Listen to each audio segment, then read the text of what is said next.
In this video, we're going to work through the basic principles of stock valuation. In theory, stock valuation is straightforward. The stock price today is the present value of the expected future cash flows that investors will receive if they buy the stock. So it sounds very easy in theory. In reality, stock valuation is difficult. There are two reasons why it's difficult. First, it's hard to predict future cash flows and dividend payments. Second, it's hard to calculate the required rate of return that compensates investors for the risk they take on when they buy a particular stock. You may think it's easy to work out what dividend payments are going to be. Well, next year it may be easy. The firm may have made a statement about what the dividend payments will be for the next year, or 2 years, or 3 years. But what about dividends in 5 years' time, or 10 years' time?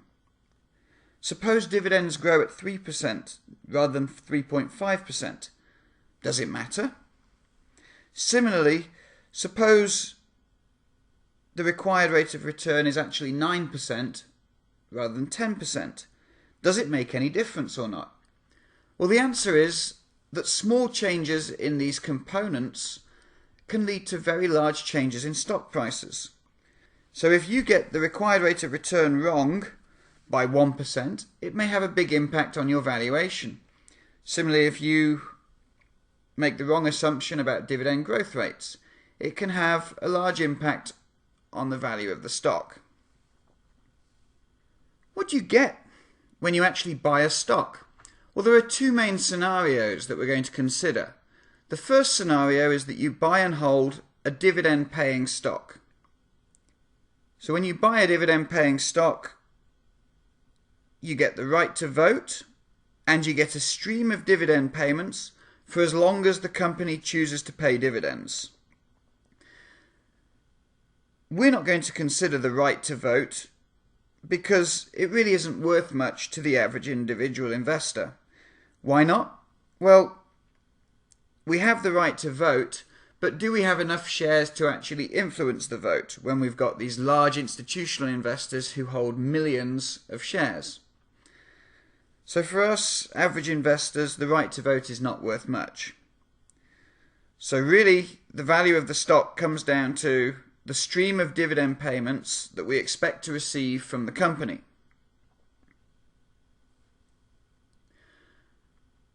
The second option when you buy a stock is that you buy a non-dividend paying stock and you sell it after capital T years. A good example of a non-dividend paying stock would be Google. So what do you get if you buy Google? Well, you don't get any dividends at all, but what you will earn is whatever price an investor is willing to pay for Google in capital T years' time.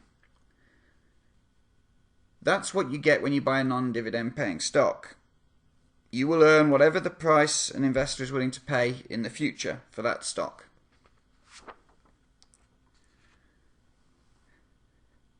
Now let's consider what tools we need to value a stock. We need to discount future cash flows back to the present day. And we can do this with a fairly simple formula. And in fact, this formula, while it is simple, is the most important formula in finance. If you understand this formula, then you can understand most of finance. So the present value of an amount FV that is going to be received in T years' time is calculated using the following formula. The present value is equal to the future value, FV, divided by 1 plus R all to the power capital T, where capital T denotes the number of years until you receive the payment FV. R is the required annual rate of return. With this formula, we can value any project or any stock in the world. So this is a very powerful formula. Very important that you understand this formula. Sometimes you'll hear people talking in finance about discount factors. Well, a discount factor is just a ratio, and the ratio is 1 divided by 1 plus r all to the power capital T. This is the discount factor used to find the present value of a future amount. So it's just language and terminology.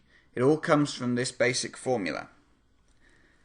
Now, when you think about a company that pays dividends, we don't just receive one dividend payment, we're receiving dividends for a long time into the future. That's our expectation when we buy the stock.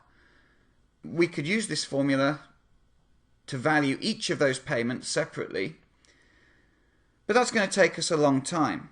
So now let's consider some shortcuts which will speed up the process. The first shortcut would be to consider the present value of T equally spaced payments of C dollars, where the first payment is going to be received in one period's time. For this type of problem, we can use what we call an annuity formula. What is important in this problem is that we have equally spaced payments. So if we receive payments at 3 months, 6 months, 9 months, 12 months, we could use this formula because the payments are equally spaced. If we receive a payment after 3 months, after 9 months, after 20 months, after 50 months, we can't use this formula because the payments are not equally spaced.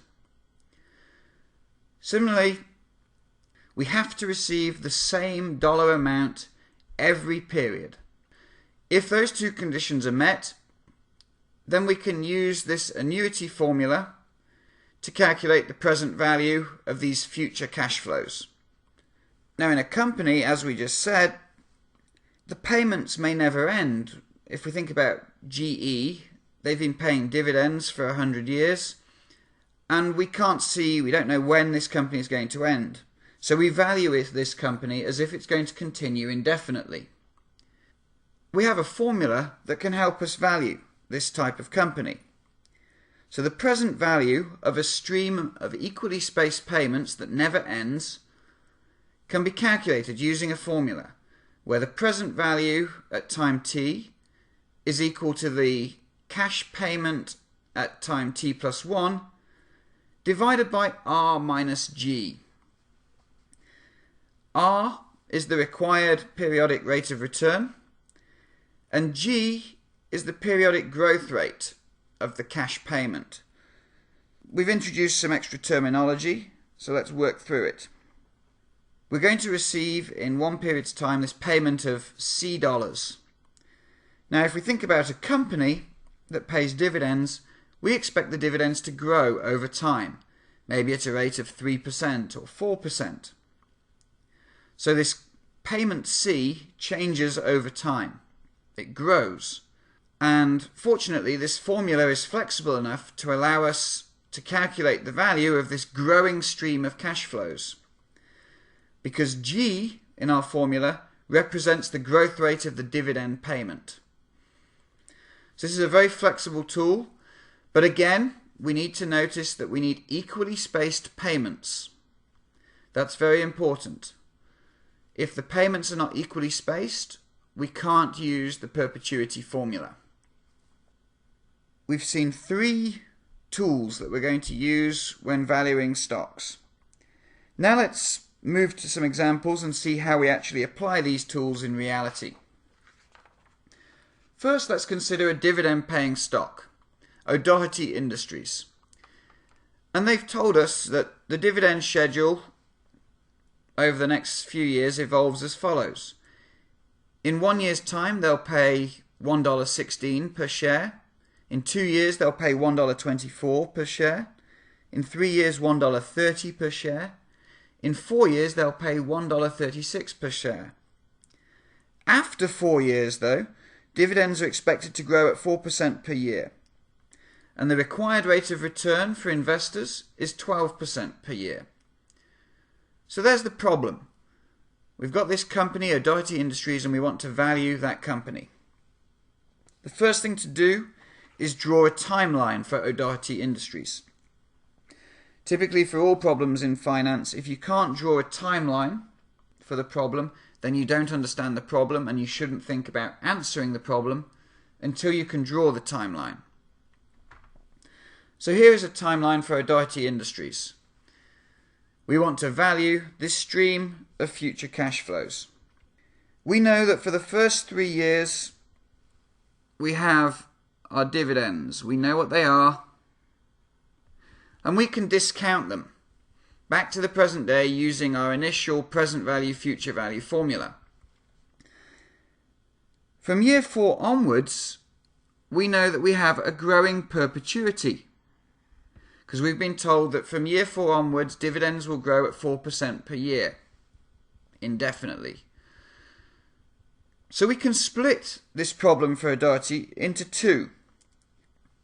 Let's consider the first 3 payments, or the first 3 dividends.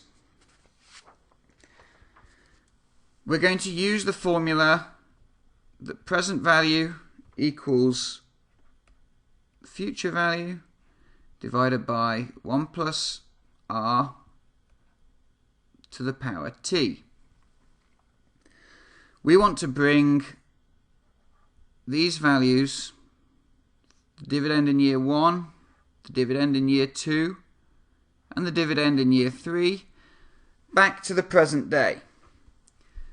So the present value of these payments, of these dividends, is going to be equal to the dividend payment, which is 1.16 in year 1, divided by 1 plus r, which is equal to 1.12, to the power t. Well, t is equal to 1 here, so we're fine. If we want to bring back year 2's dividends to the present day, then we've got 1.24 divided by 1.12. Now we've got t is going to be equal to 2. And then if we consider the 3rd year's dividend, we've got 1.3 divided by 1.12 to the power of 3. So if we do those calculations, we get 1.0357 plus 0.9885 plus 0.9253. So the present value of these 3 dividend payments is equal to 2.9495.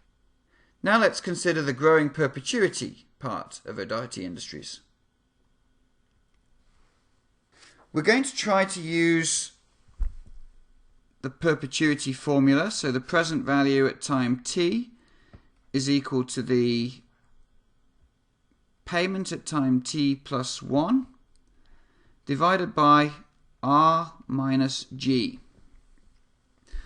We know that r is equal to 12%, and we know that g is equal to 4%.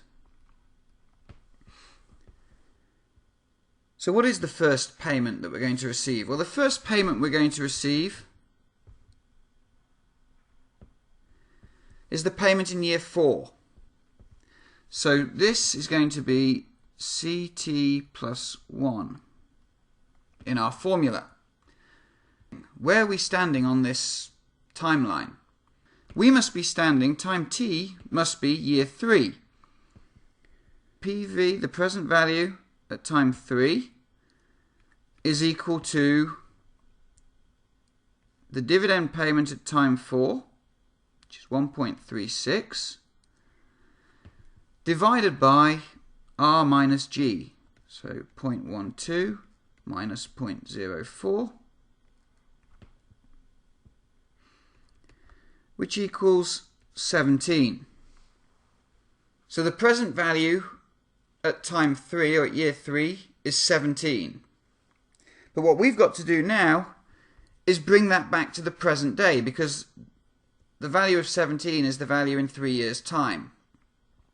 So what we've got to do is bring this value back to the present day. Present value today is going to be equal to 17 divided by 1.12 to the power 3, which equals 12.1003. That is the value today of this growing perpetuity, where the growing perpetuity starts in year 4 and grows at 4% per year, with a required rate of return for investors of 12% per year. So we've now valued the two components of Doherty Industries. To get the total value of the firm, all we have to do is add up the two components. And we find that the present value of all of the future cash flows that investors receive is going to be $15.05. Now, in reality, the actual market value of Doherty Industries is $26. So we've got an $11 difference between our valuation and the market's valuation of Doherty Industries. What would be your recommendation to investors in this case? Well, we think the value is $15. The market thinks the value is $26. So we think that Doherty Industries is being overvalued by the market. So we would recommend investors to sell Doherty Industries because it is overvalued. But it's important to remember that for the stock to be overvalued by $11, all of our assumptions have to be correct. We have to have a dividend growth rate of 4%. We have to have the required rate of return of 12%. And if we're out on any of these assumptions, then our valuations will be incorrect. So we still have to be very careful. But assuming we're correct, we should be selling this stock. Now let's move on to consider a non-dividend paying stock. So here we have Cederberg Technology, and its stock price today is $472.61. And Cederberg doesn't pay dividends. And investors here still require a rate of return of 12% to compensate them for the risk associated with Cederberg. Here's the question: at what price do you think Cederberg Technology will have to be trading in 5 years' time for an investor to have earned the required rate of return? You may think that Cederberg Technology is a great tech stock and it's one that you must buy. But when you buy it, you do have to think carefully about what value should it be worth in the future. So we're going to use the present value future value formula. We know that the present value is equal to the future value divided by 1 plus r to the power t. But in this example, we actually know the present value. The present value is $472.61. What we want to do is find out the future value. What value will Cederberg Technology have to be trading at in 5 years' time? So to get to the future value, what we need to do is multiply both sides of this formula by 1 plus r to the power t. So that gives us present value times by 1 plus r to the power t equals the future value. We can now find the future value.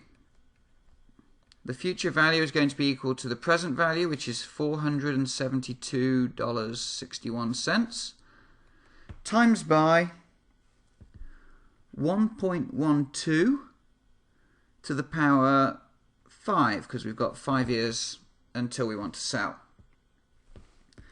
That gives me a value of $832.90.